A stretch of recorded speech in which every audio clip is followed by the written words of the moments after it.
ஆகாயம் தோள்களில் மாங்கனி சாய ஆகாய கங்கை என் மார்பினில் பாய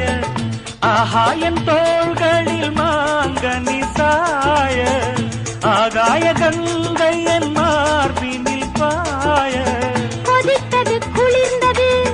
குளிர்ந்தது வளர்ந்தது நடந்தது மறந்திடு உனக்கினி நான் காமன் பாடும் சங்கீதம் காலத்தின் சந்தோஷம் தொட தொட தொடர்ந்தது கொடி என படர்ந்தது மழைக்கால மேகம் ஒன்று மடி ஊஞ்சல் ஆடியது இதற்காகத்தானே அன்று ஒரு ஜீவன் வாடியது இத்தனை காலம் சித்திர பெண்ணை பார்வை தேடியது ஒரு பாடல் பாடியது அதில் ஊடல் கூடியது